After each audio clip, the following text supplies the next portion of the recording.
All righty, welcome, good morning, Tanya. We're on a very special chapter now, right? Where are we up to? 12.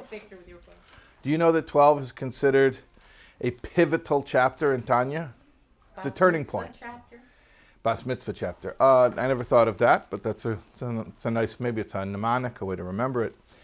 Chapter 12, in fact, a lot of times, traditionally, when children or young people learn Tanya Bal Peh, that's a thing of memorizing Tanya. Very often, there's a goal of memorizing the first 12 chapters of Tanya. Because chapter 12 is about the Beinoni. In fact, the first word of chapter 12 is the Beini and the Beinoni. In other words, way back in chapter 1, we introduced Tzaddik, Rasha, and Beinoni. And in fact, more beprotius yeser, more specifically, 2 levels of Tzaddik, 2 levels of Rasha, and Beinoni, meaning 5 levels in total, which are categories that are spoken about in the Gemara, in Talmud. And we wondered a lot about what they were and how to define them and how they differed from each other. And then we went on a departure and we started speaking about the animal soul there in the end of chapter 1. And then we spoke about the godly soul in chapter 2. And then we spoke about the koiches hanefesh, the soul's powers, the seichel and the midos, the intellect and the emotions in chapter 3.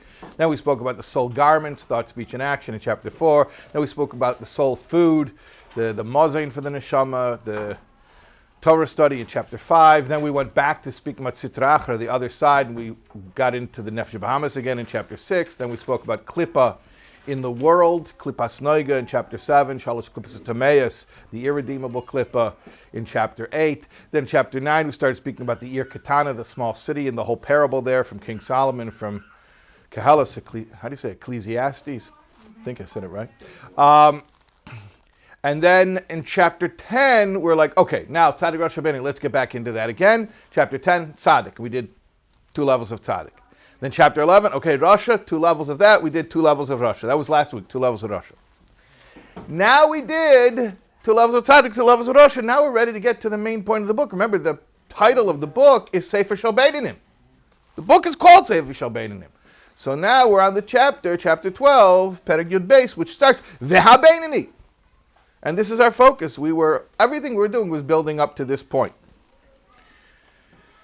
So I'll tell you something very interesting, Bashgacha Protis, what happened to me. I was in Silver Spring, Maryland for Shabbos. You know, I go away a lot for Shabbos. That's part of, Baruch Hashem, the wonderful arrangement I have here at Chabad of the Five Towns, is that I don't have Shabbos duties because Shabbos I travel. I go to different communities.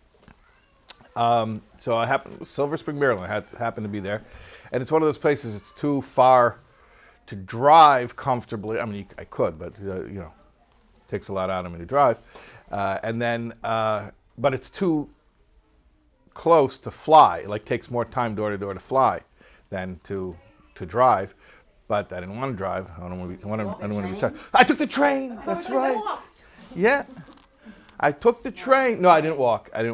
No, I took the train. I took the Amtrak. Yeah. So yesterday on the Amtrak, I don't even know how I stumbled upon this, but the internet is weird, you know.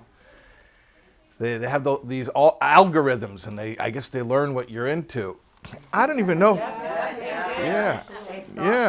They stalk you. And they're good at it. Yeah, and they're good at it. Yeah. So I don't know how this happened, but I found. People are pregnant before they get pregnant. So no, really. I'm not making. I found a quote yesterday. I don't even know what I was looking for, but some search result showed me a quote from Jack Kerouac. Now, Jack Kerouac, Yeah, who's On the Road, Jack Kerouac. Were you never a pretentious 20-year-old? You never read On the Road? Thank God. Actually, I never read it, but all my friends did. Okay, yeah, when you're 20 years old, you have to read On the Road, and then you want to go on the road, like Jack Kerouac. Anyways, it's very hip. Yeah. Like the Beatniks. You know the Beatniks? Mm-hmm. Yeah. You know those crazy kids in the village? Yeah, with their We are the bongos. crazy kids. We are the crazy kids. Okay. Anyway, so there was this Jack Kerouac quote, and this is the quote: "My fault, my failure, is not in the passions I have, but in my lack of control of them." And I was like, whoa, hold on a second. My fault, my failure is not in the passions I have, but in my lack of control of them. I was like, hold on a second. That's very deep. Meaning to say, I have a nefesh habamis, an animal soul, a selfish survival impulse that just wants comfort and pleasure, whatever it thinks is good for it, in its myopic, narrow-minded type of animalistic way, whatever it thinks is good for it. So that's not my fault. That's how Hashem made me. He gave me this inclination. So that's not my problem maybe it's my problem, it's not my fault. But that's not my fault that I have that inclination. However, I have free choice. It is my fault if I listen to it. So do I have an animal soul that wants to do things that are not always aligned with God's will? Of course. Am I a moral failure for having such impulses? Of course not. But am I accountable for controlling those impulses? Of course, yes. So I thought this was amazing. My fault, my failure, it's very lyrical. My fault, my failure, see the alliteration? My fault, my failure is not in the passions I have, but in my lack of control of them. So I started snooping around. I was like, how did Kerouac get such a good line there? And I snooped around. You want to know something? It's a misattribution. It wasn't Kerouac.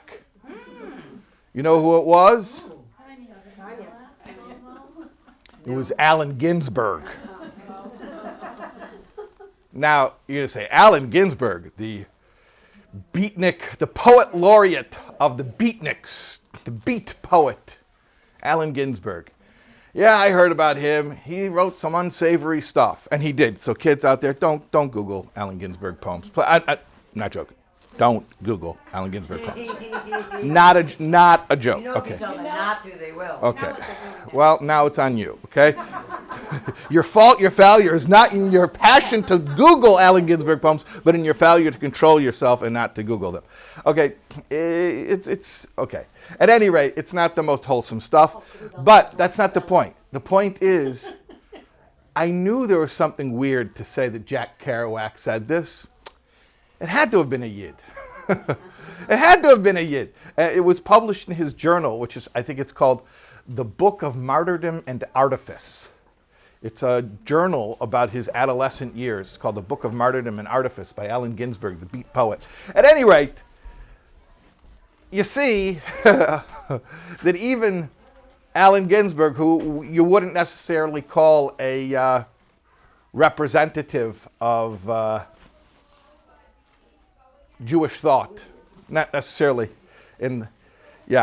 but he hit upon that truth. He was like, something in him understood that truth, and he nailed it, and it's 100% correct, that my fault, my failure is not in the passions I have, but in my lack of control of them. There's nothing wrong with me because I have passions that are unwholesome or even absolutely horrendous. That's the human condition. But I am accountable for controlling them. So now we're going to learn about the Beinoni. We're going to learn about the Beinoni now. The Beinoni is basically the person who has the passions that the Rasha has, meaning he desires things that he ought not desire, but he has the behaviors of a tzaddik because of his control over his passions. Understood? Mm-hmm. Clearly? Okay, so let's venture into the text, okay? Very good base. Vaha Beinoni. And the Beinoni, the regular guy, who is the person, Shila Elam, that never, ever, ever, ein hora goiver al kolkach, lichbeish esa ir ketana. The Ra never manages to conquer the small city. Remember from chapter 9? Lislabish baguf lachtiye, to invest itself in the body and make it sin. In other words, where is the battle line? The battle line is behavior. Will this Beinoni feel the inclinations that a Rasha feels? Yes, he will. But at the level of behavior, he will not allow a breach. He will not allow that selfish impulse to express itself in actual modes of expression, which we know as from chapter 4, the three levushim, three soul garments, namely thought, speech, and action. Thank you. Never, lo'ilam, never. Remember we spoke about last week about the Rasha. How often does he relapse? Well, remember, there could be a Rasha on one end of the Rasha spectrum. Rarely. He has 99.9% control. But 99.9% is not 100%. Does not have perfect control. The Banani has perfect control. The Hainu. This means, what does it mean? He does not allow the animal soul to express itself in his body. The three garments of the animal soul. Shehem, which are namely, you guys said it, the thought, speech, and action which come from klippa, from the other side. Things that are not for Hashem's sake. Do not predominate over the godly soul to the extent where they're able to actually get expression through the body. On an emotional level, yes, sure, the conflict is there, very much so, but it won't get expressed through the modes of expression. Now he enumerates. Not in the brain, and not in the mouth, and not in the other 248 limbs. In other words, the brain means thought, and the mouth means speech, and the other 248 limbs means action. It will not manage to make them sin or to defile them. Rather, only only the three garments of the godly soul are expressed in his body. Shehem, which are the thought, speech, and action of the 613 godly commandments.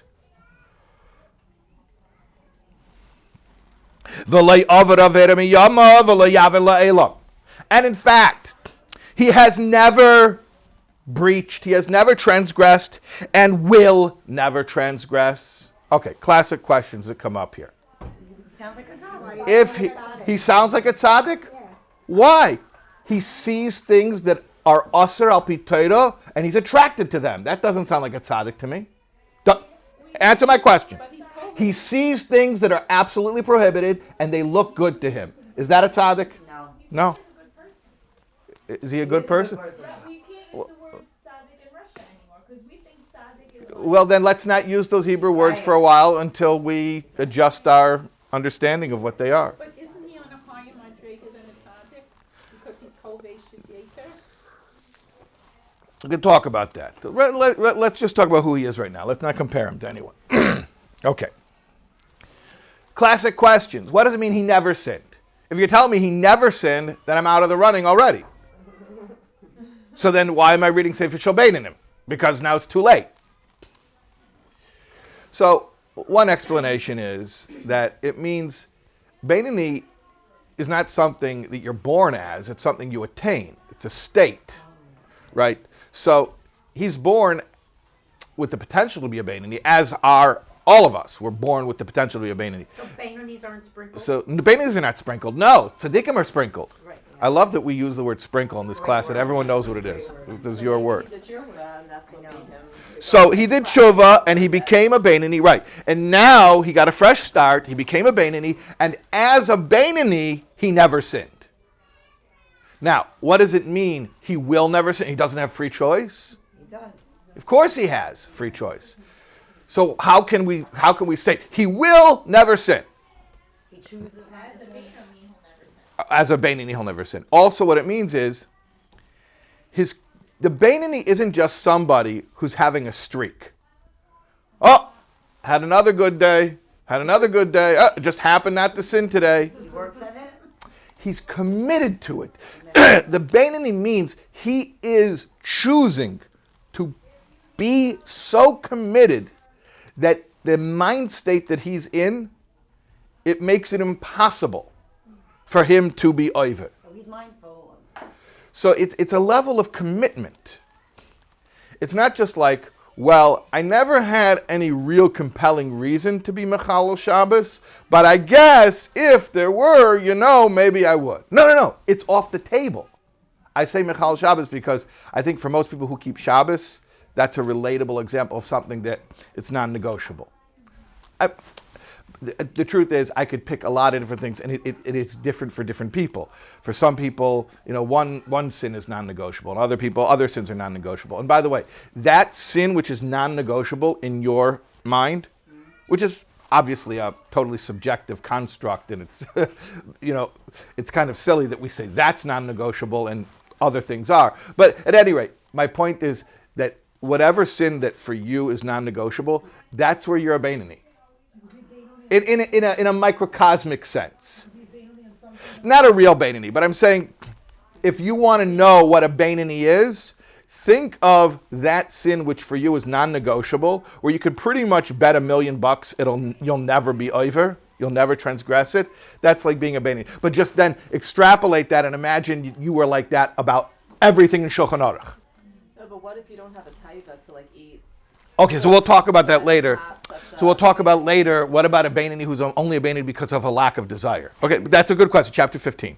Okay. You're saying that the average person is a Beinoni based on that definition? The average person can be, and is therefore required to strive to be, a Beinoni according to that definition. It's a tall order. It is a tall order, but it's not an impossible order. An impossible order would be, you know what an impossible order would be? A tzaddik. Tzaddik. Don't desire it. Don't even look at it. Don't want it. I can't do that. I do want it. So it doesn't sound impossible. It's not impossible. No. Not impossible. Yeah? If a Beinoni is attracted to forbidden things, but he fights it, isn't that desire a thought engaging in the garden? Okay, excellent question, which we'll get into a little bit later. But the question was, isn't his impulse itself already a thought, and now he's already expressing? Okay, we'll get into it later, but there's certainly a distinction between the impulse for thought and actual thought. There's a big, a willful thought. So there was once a Yid who went to the Magid, the Mezritcher Magid, who was the Talmud and the Mamali Mekoime of the Baal Shem Tov, the disciple and successor of the Baal Shem Tov. So this Yid went to the Magid and he said, I have problems with machshava zaros. That means stray thoughts, foreign thoughts, impure thoughts. And I don't know what to do about it. So the Magid told him to go to Zhitomir. You guys probably heard of Zhitomir recently. You didn't hear of Zhitomir? Ukraine? It's in Ukraine. Yeah. So he told him, go to Zhitomir and go to my Talmud Reb Zev of Zhitomir. So this Yid went to Zhitomir. He didn't know anyone. He didn't even know Reb Zev. He was just given a referral.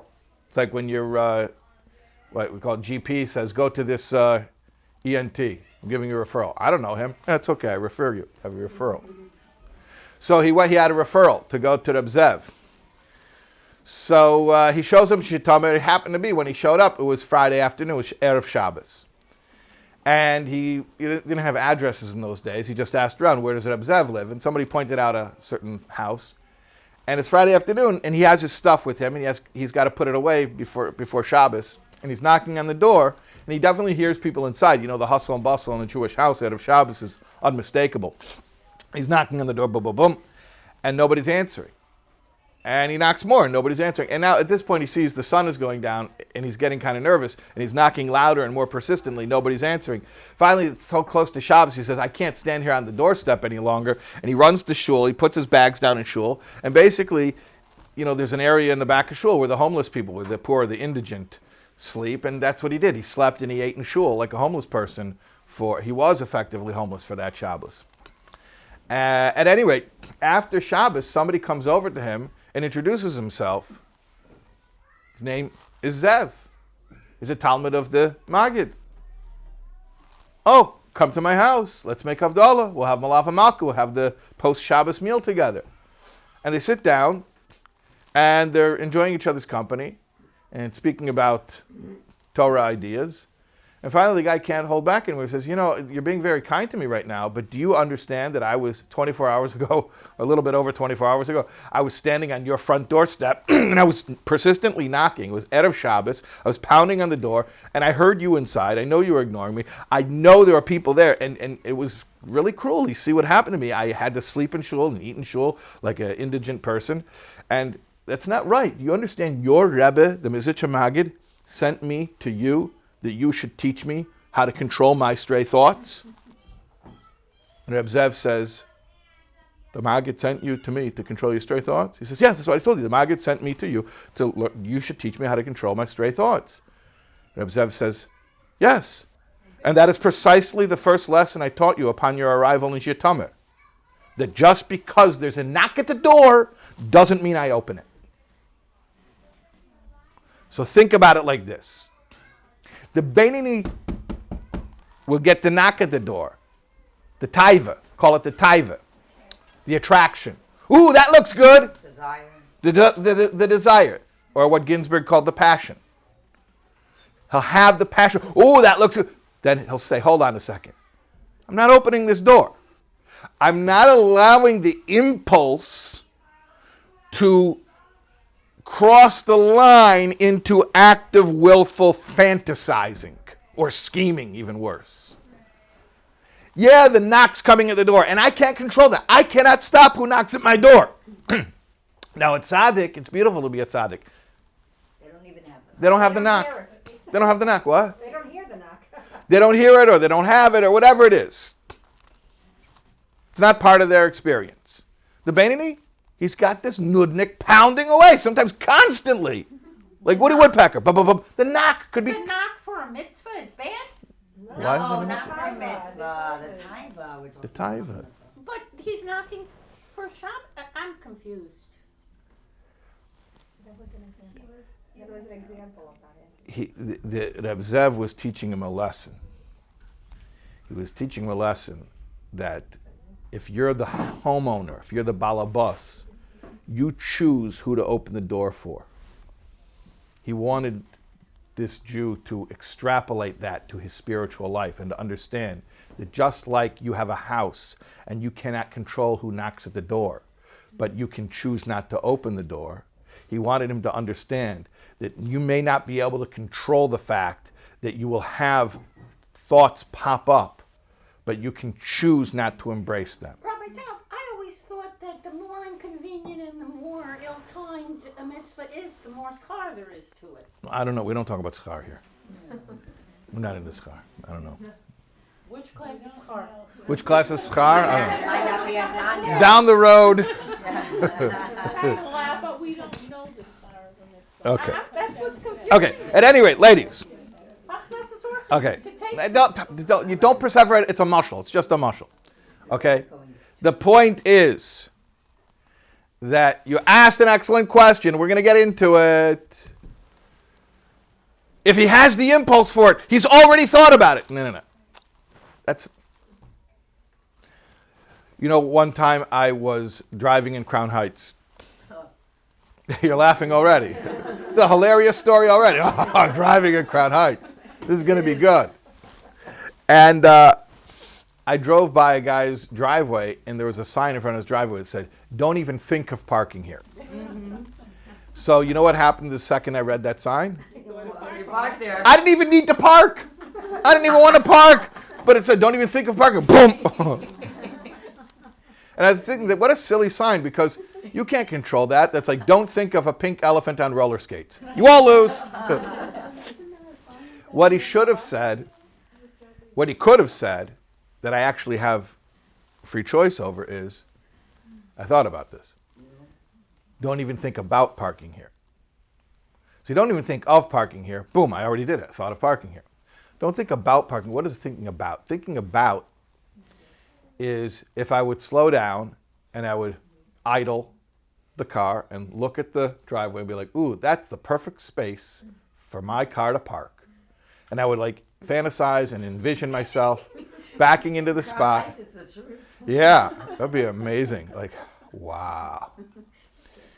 Yeah, and just looking at the spot, my car would go so perfectly right there. I'm not going to do it, chas v'sholom. That's that man's driveway. I'm not going to do it. But I just want to take a minute. There's no one behind me? Okay, good. I just want to look at that beautiful spot and imagine myself parking in it. And then a minute later, be like, thanks a lot, sucker. Fantasized about parking in front of your driveway. I didn't do it, chas v'sholom. I'm not that much of a low life. And then I drive off. That would be called thinking about. And obviously that was a choice, that was an activity, that was something that you willfully did.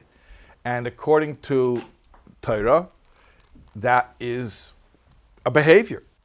Thought is a behavior, albeit a behavior that you engage in your own head, but it's a behavior. So the Beinoni may think of sinful things. And in fact, the knock may be so persistent that he thinks of sinning all day long. But he'll never do it, he'll never speak sinfully, and he'll never think about it, meaning he won't fantasize and he won't scheme. It may come to him. He won't elaborate on it. He will not elaborate on it, correct. Okay. So let's continue here. So he will not sin ever. V'laynikra alav shem rasha filo achas v'rega echad kol yamav. And he is not called a Rasha for even a second all of his days, meaning all of his days as a Beinoni. Because if you are a Beinoni 99.9% of the time and then 0.1% of the time you're a Rasha, that's called a really good Rasha, which is nice, and some of my best friends are Rashayim.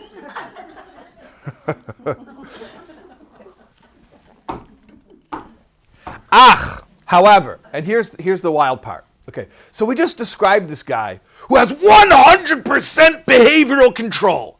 Whoa, this guy is on a whole other level. But now he says something to you. He says, but hold on a second. What's the other side of the story regarding this Beinoni? However, the essence of his godly soul, meaning its 10 faculties that we learned about in chapter Prior. the 10 soul faculties of the godly soul. The seichel and midas, the intellect and the emotions. Remember by heart which chapter? Well, then look at the chart. Look at the Tanya Oh map. my goodness. Come on, ladies. Small letters. Small letter. Chapter 3. Okay. So the essence of the godly soul, meaning its 10 faculties. They do not have exclusive dominion in the small city. Meaning to say, on a soul power level, remember the soul powers, the seichel and the midas, the intellect and the emotions? A tzaddik has one internal experience, meaning it's all just the experience of the seichel and midas, the intellect and the emotions of the godly soul. The Beinoni is conflicted. He's not like that. He has a duality on that level, on the level of seichel and the level of midas, meaning to say, on the level of seichel, seichel means perception and how you see things, how you subjectively assess a situation. So he's got two sets of intellect. One is godly, the other is selfish, animalistic. Also emotionally. He has a godly set of emotions and an animalistic set of emotions. So he loves the things that are good to love, but at the very same time, he's conflicted. He loves the things that are not good to love. So he says, on a behavioral level, 100% dominion over the small city. On an internal level of intellect and emotion, quite conflicted. Quite conflicted. Now, is everyone following this? Yeah? Is this clear? Internally, he's conflicted. Internally, he's conflicted. And internally means on the level of the soul powers, which are the seichel and midas, the intellect and the emotions. He's got two sets of those. And they're clashing. So he's conflicted in his perception of reality. Sometimes he sees it from a Torah perspective. Sometimes he sees it from a selfish perspective. He's conflicted on an emotional level. Sometimes he loves good things. Sometimes he loves the wrong things. In fact, Not sometimes this, sometimes that. Maybe at one moment he has a mixture. He has mixed emotions. We call it mixed emotions. But he doesn't give in to them. But he doesn't give in to them. So Doesn't what's the work succumb. he does Correct. to make sure he doesn't act on that? What? What's the work he does? So what's the work? Oh, now I got you hooked. Look at her. So what's the work he does to make sure that he's assured, la'olam lo yaver, he'll never succumb? And now I got you hooked, because now that's the rest of the book. You just asked the question that the entire book now is answering. The question now is, what is the work that he does to ensure he will never succumb on a behavioral level? Even when he never manages to completely rid himself of the internal conflict. And the answer is, that's what this book is all about. And it took us 12 chapters to get to that. But that is the point of the book. Awesome. Yeah.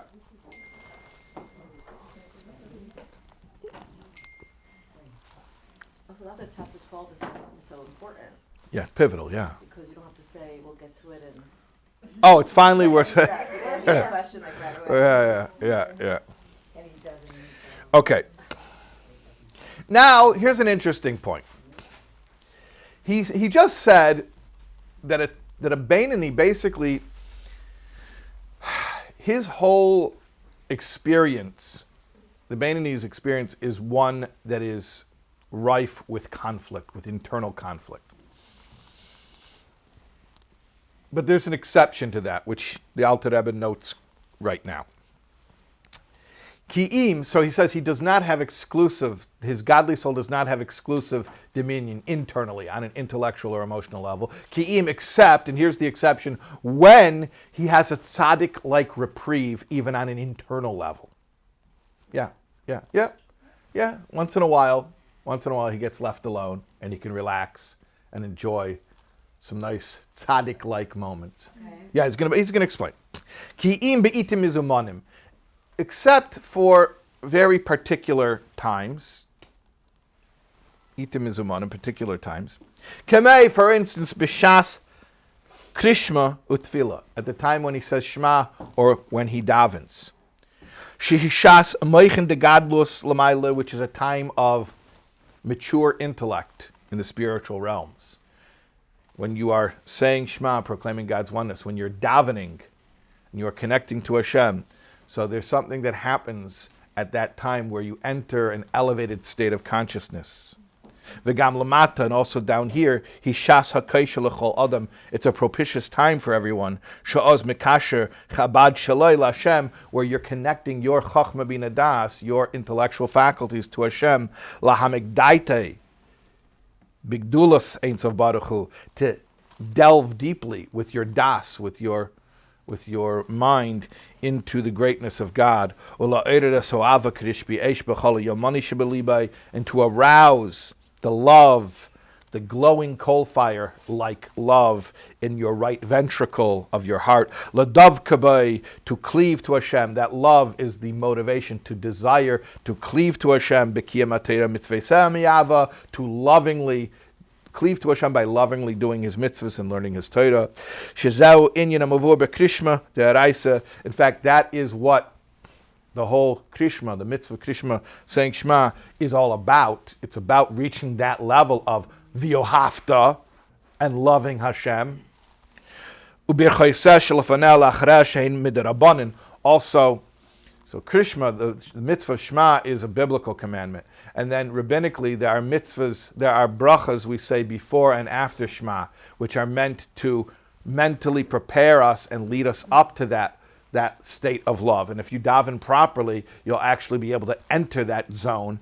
And Is this Kriya Shema Lamita or? no, it's talking about Shema in davening, Okay. when it's part of the whole process, the whole journey, So he's always struggling, you're saying? Except when he's davening? except when he's davening. That's Right. very intense. to It's always very be intense. struggling. Oh, heck yeah, it's intense. Oh, so he's not like a regular person.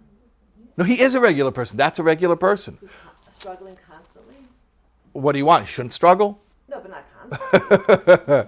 People struggle, but it's not like Well, it depends what your standards are. How often you struggle depends on what your standards You're are. a tzaddik. Oh, that's true. You don't relate to this stuff. You're a tzaddik. Why are you here? Okay, she's just observing. We have a tzaddik in the class observing the rest. Okay. The rest of us are struggling. Okay. Depends on your definition. So he says the Shema itself, which is biblical commandment, and the blessings before and after Shema in the davening, which are rabbinical commandments. The blessings that we say in davening before Shema, those are a hachana, a preparation for Shema, so that you can actually get yourself to a place where you can, when you say v'yahavta and you should love the Lord, that you're actually loving the Lord. Va'oz, and then, meaning when he does the adequate preparation, the contemplation and the focus, deep prayer. When he does that, so then he gets in the zone. So then, Rasha b'chol smoli kafav v'batal latev, hamispasha b'chol yamani mechachma b'das shebemech hamakushar megdula saints of Baruch Hu. What happens is that the negativity in the left ventricle becomes subjugated to the goodness which is spreading out from the right ventricle, from the holy intellect in his brain, which are connecting to the greatness of God. In other words, at that moment, he's so hooked into God consciousness that he has a momentary or temporary experience of being relieved from the condition of internal struggle. Aval achra tefillah, however, after he finishes davening, Bistalkus hameichin de godless saints of Baruch Hu, when that condition of mature spiritual intellect departs, hare, hara, chayzer v'neir b'chol smali. The negativity pops right back up in the left ventricle. Misava taiva l'taiva se'elam hazev v'tainugov. And he again lusts after the desires of this world. So now he's back to desiring things that are no good for him. He's not dominating. But hold on a second. But will he succumb to them? No, because he says, Rak, however, even when the taivas, when the lusts come back, since those animalistic desires do not have exclusive dominion over the city, they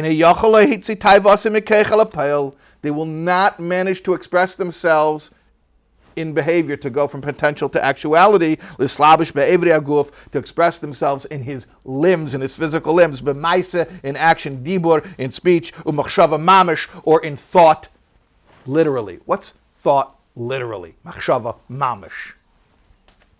What's machshava mamish? There's a machshava and there's machshava mamish. There's thought, there's really thought. That was your question. That's where it's hinted to in Tanya. That's your question. With the word mamish? The word mamish. Machshava mamish means there's two things. There's machshava and machshava mamish. Like, did you think of it? Like, that's machshava. Like, come on, that's not my problem. It just popped up. Did you think about it? Did you dwell on it? Did you invite it? Did you open the door, like Reb Zev said? That's machshava mamish. And now you're accountable. And if you do that kind of stuff, clearly you're not a Beinoni yet. That's almost like a behavior. Almost like a behavior? That's what we're saying. That thought is a behavior. Thought is a behavior. So the Beinoni doesn't have the thought mamish. He just has the thought. I don't understand why after you daven, you don't have the thought anymore. It's not there. And you said it's not in the city. It's that thought is no longer there. So You have to be clear what you mean when you say, because we just said the two different definitions for thought. We said thought and thought. So No, well, this paragraph that you just spoke well, here about. let me say it in simple English.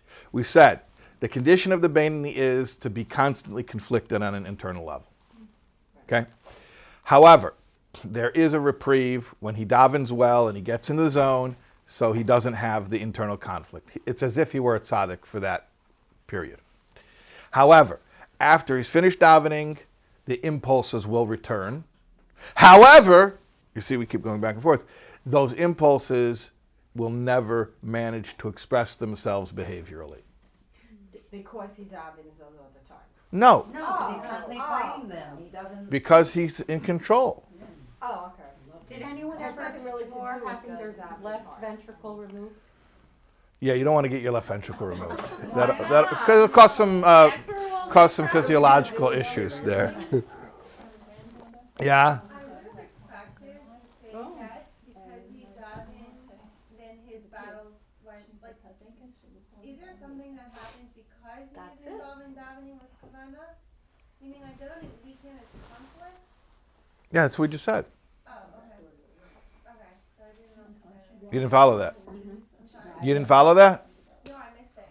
Okay. Because he davened, he went to a higher level. We started off when we said, Come back to the same level he was prior yeah, he to did. davening. That's what he's saying.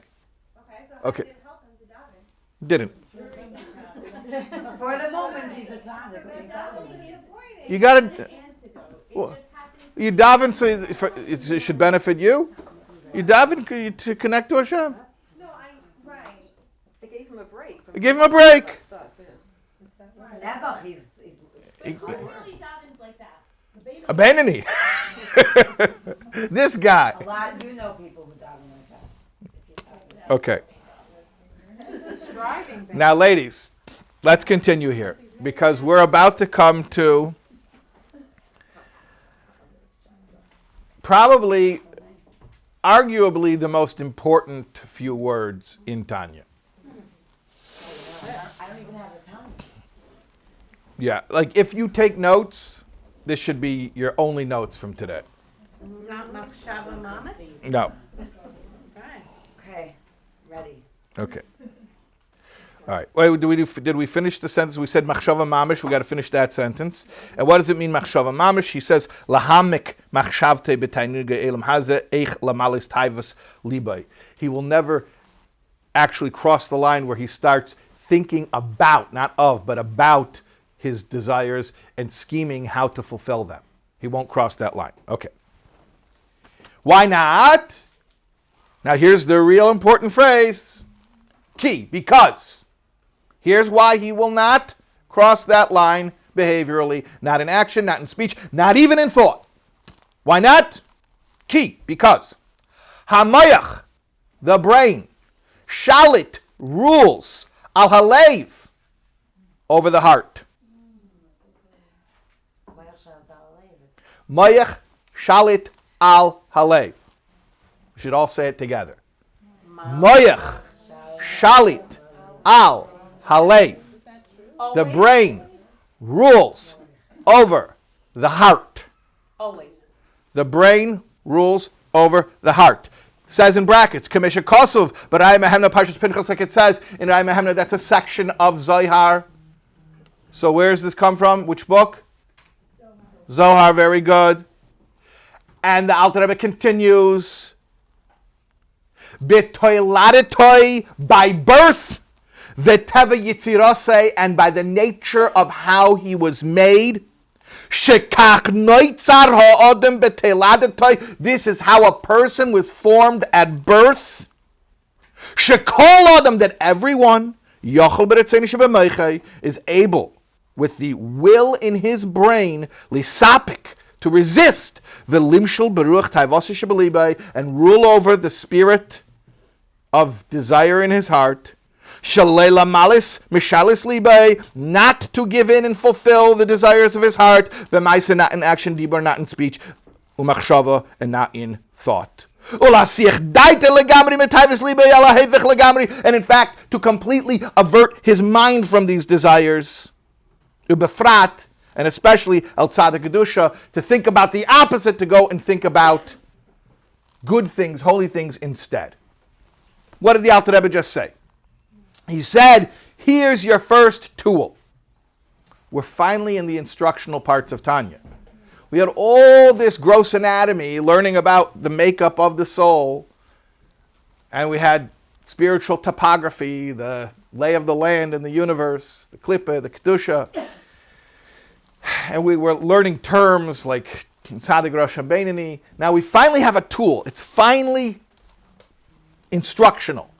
Instruction number one, tool number one of Tanya, Hamayach Shalit Alalev. But he tells you something very important about that tool. He lets you know something. Where do you go and buy that tool? Say it again. Everyone hears? Do you go out and buy it? Do you have to develop it?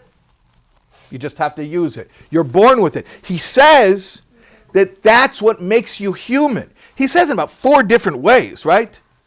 That it's by birth, that this is the way you were made, that this is the formation of a person. In other words, Mayach Shaltal Alev is not something that you have to go out and attain. It's just something that you have to make use of.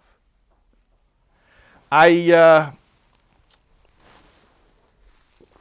experienced once, I always tell this story, whenever I teach Tanya, at some point I always share this story, where Hashem taught me directly what Mayach Shaltal Alev means. And what the Alter Rebbe means, that it's innate and it's natural and it's human. Everyone has it. You just got to use it. So one time, I was a newlywed. I don't know how newlywed, probably the first 2-3 years we were married. And my wife ran into the grocery store for a minute, and I was sitting in the car. She had been driving, and I was sitting in the passenger seat because I was saying Tehillim. I was trying to finish Tehillim before Shkia. And very frum, you know. And no, the day's Tehillim. I wasn't saying the whole Sefer Tehillim. Okay. The Chitas, yeah, the day's Tehillim. So I was finishing the day's Tehillim, and she ran into the store for 2 minutes, and she had been driving so that I could say Tehillim, because I try not to say Tehillim while I drive. And,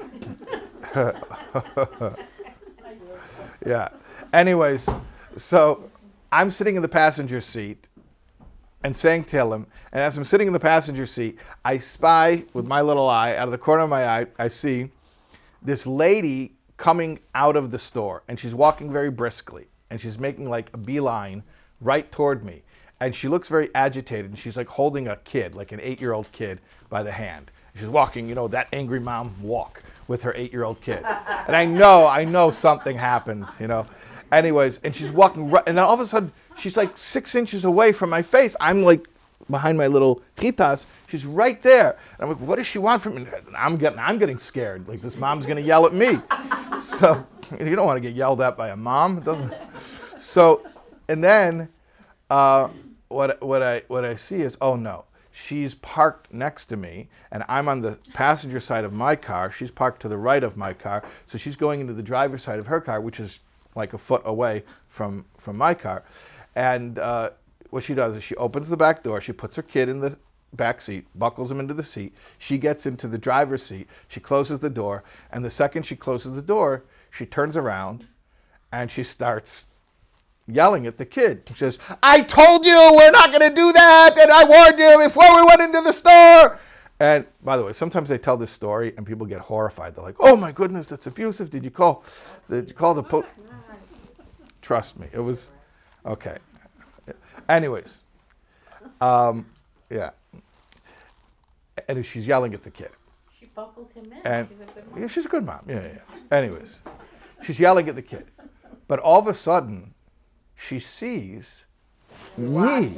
And I'm with my little chitas book, I'm peeking. Never. What? And she like, we make eye contact. She's like, and she stops, and she just turns around, all calm and everything, not yelling at my kid, right? Okay, so, The power of okay, so here's my question. At what point in that story, you have to use your critical thinking skills. At what point in that story that I just told you did the mother become upset with the child? Presumably 8 years earlier.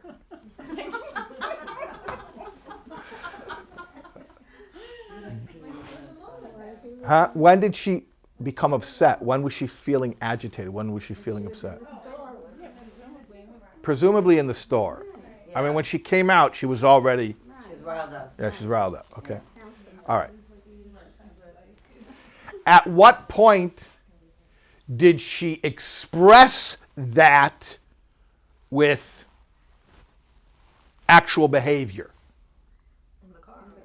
in the car, in the closed car. And at what point did she stop expressing it? She saw that you were there. When she saw me. So here's something remarkable to think about. She had a very strong feeling. She was agitated. But as long as she was in the store, now obviously this differs according to your different social norms and mores.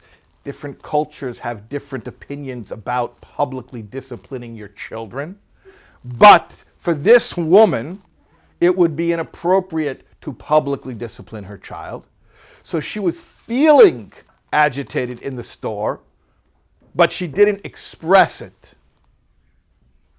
And she was holding it in. She was controlling herself. She controlled herself. Not only did she control herself all the time she was in the store, and she controlled herself until she got to the car, but even more remarkably, much more remarkably, even once she had let it fly, once she wanted to stop it, because she saw I was there, she was able to stop it on a dime. Bam, like that. So even more remarkable than the fact she was able to hold it in the whole time in the store was that even in the middle of it flying out, she could cut it off like that in an instant. You don't know what You happened. can never Okay. judge what happened So here's in the store. my question. But you knew she was upset and you saw her walking in. So she was showing something So to be able to tell. I could read on her, correct. I could read certain body language. And by the way, a Beinoni might also have that kind of, micro expressions and body language that would show that the taivas, the lusts, are getting to him. Okay? But on a level of conscious behavior, thought, speech, and action, he's totally in control. So here's what I'm saying. She was, at least in regard to this specific behavior, like a Beinoni. If we could extrapolate, if we could pretend that she had that degree of control about everything and that all of her standards were according to Torah. Okay, this is a very hypothetical situation, but I'm just pointing something out. That she was able to control her behaviors, and then not only was she able to control them for an extended period of time, but much more impressively, even in the middle of everything coming out, she could stop it and cut it off like that in an instant, at will. So here's what I want to ask you.